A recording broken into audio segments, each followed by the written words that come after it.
Hello my dear friends and family, I'm Operator Starsky with new updates on Russia's ongoing invasion of Ukraine. Over the past week, from Novgorod to Rostov, Ukrainian campaign of deep strikes, designed to make Russian citizens happier and more democratic, brought joy and fireworks all over the terrorist federation. Ukrainian drone operators were practicing landing Russian helicopters with FPV drones and playing a game called Send Your Russian Husband to Ukraine, win a free Rusty Lada from 1970s and a pound of fish. More on that in today's report, my friends. You're watching the Frontline Focus. Let's roll.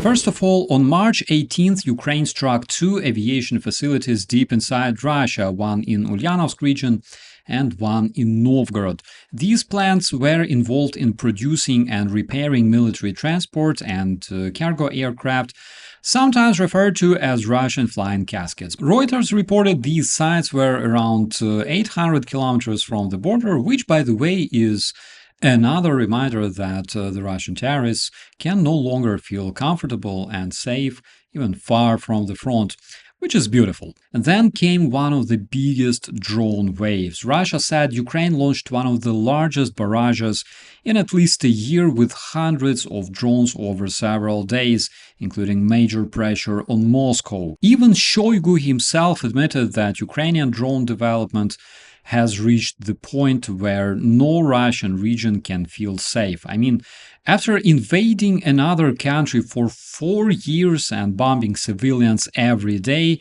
bragging in the social media about taking Kupiansk, Kyiv, Kherson, and basically fighting in the outskirts of Lviv, the Russians suddenly found themselves getting used to daily air alerts, sirens, and those amazing frequent fire shows that they can observe on the horizon almost every night. And if already Shoigu is openly saying that the war shifted from Ukraine to Russia, where it all started, well, maybe the war isn't really going well for the Russian terrorists. Let's just admit this fact. Now, to the freshest part, today Ukraine's general staff said Ukrainian forces struck the Transneft oil terminal at Primorsk in Leningrad region and the Bashneft Uralneftekhim refinery in Ufa. Primorsk is a very important Russian export terminal on the Baltic, so we can say that it was another very practical reminder that if Russia wants to fund war through oil exports,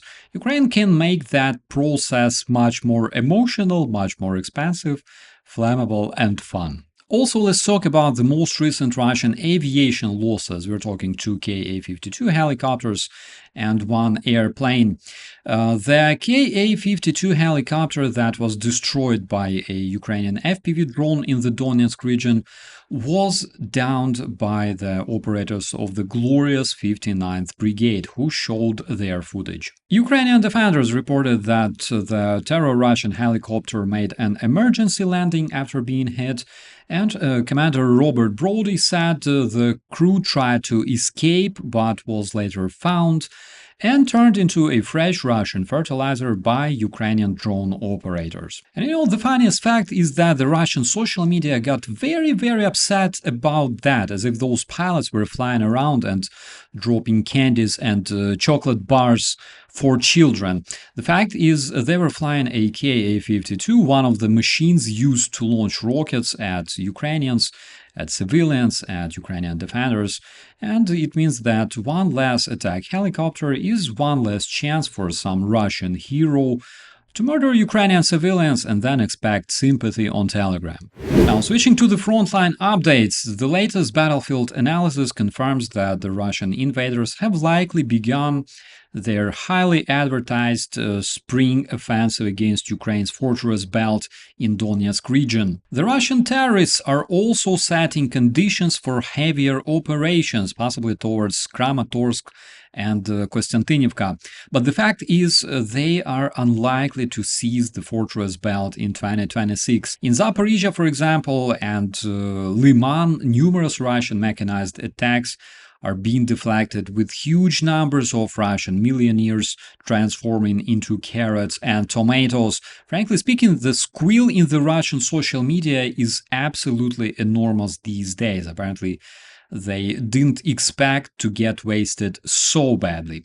One of the reasons it's happening is the fact that Ukrainian defenders stockpiled impressive number of FPV drones, and basically every successful hit is precise and recorded in glorious 4K. Situation around Slovyansk is unfortunately a bit more serious. Ukrainian services have begun compulsory evacuation of children from parts of the city because, besides missiles and artillery, Russian terrorists frequently use their FPV drones to hunt civilians.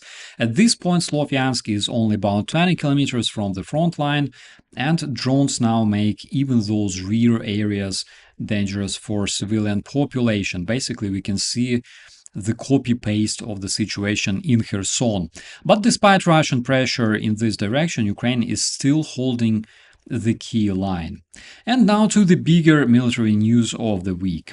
Reuters reported that Ukraine deployed 228 drone operators to 5 Middle Eastern countries: the United Arab Emirates, Saudi Arabia, Qatar, Kuwait, and Jordan. Their mission is to help intercept Iranian drones and advise on air defense. And also, according to Reuters, the US and Ukrainian negotiators met in Miami to discuss the drone deal between two countries. And I find it kinda interesting that while some people in Washington talk down to Ukraine, the American army itself is learning Ukrainian experience in terms of air defense, anti-drone warfare, because Ukraine has become one of the world's main experts of modern warfare, which is sad for the arrogant people, but good for reality. For example, Pete Hegseth recently attempted to justify why exactly the US forces and their partners in the Middle East are suffering from the Iranian drones and missiles so much. He said that American military aid to Ukraine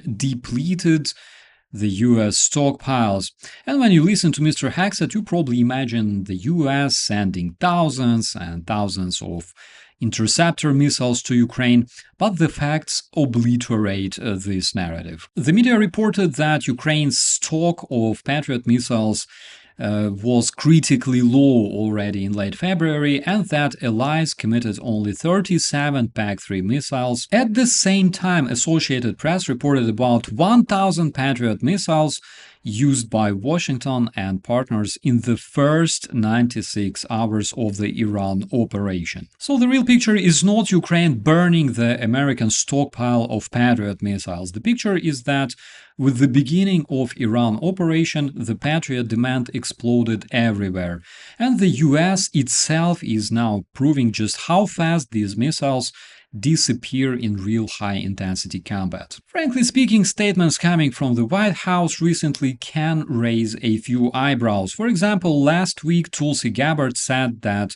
Russia has maintained the upper hand in its war against Ukraine. I'm not really sure if Tulsi Gabbard even received reports on Ukraine liberating 8 settlements or regaining control over 400 square kilometers of its territory since January, or Ukrainian deep strikes, or even Russians charging into battle on horses. But, if this is Russia's upper hand, then apparently it's attached to a very drunk body and is just punching itself for 4 years straight. I mean, tell Russian horsemen that Russia has the upper hand, okay? Because apparently they're not aware of that. And with that, my dear friends and family, this is the situation for now. The front line remains difficult, especially in Donetsk area, but the picture is not the one that Kremlin propaganda or some politicians are trying to sell, especially those who's never been to Ukraine themselves. And Russia keeps burning and proving that even with all its screaming, all its threats and its meat assaults, those horse charges, it still cannot solve the basic problem. Ukraine's will to survive is much stronger than Russia's desire to kill. My dear friends and family, I wish you all a beautiful day. Don't forget to subscribe to stay informed about the most important updates, and also share this content to help Ukraine be heard. I'll see you in the commentaries. I'm Operator Starsky. As always, be safe. Subscribe to UATV English and stay updated on the most important events, top news from Ukraine and all over the world, in-depth analysis, exclusive reports and interviews, all on hand in our channel. Join our community of viewers and stay tuned.